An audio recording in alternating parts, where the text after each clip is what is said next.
Alright, bro. Now we also got spark plugs to do on this bad boy. Another 10mm socket to get these ignition coil bolts out.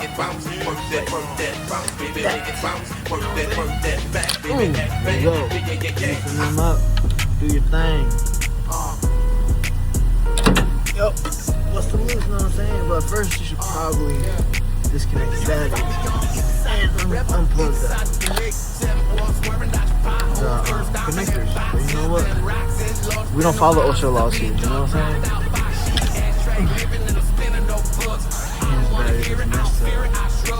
Got the forbidden Smurf jig.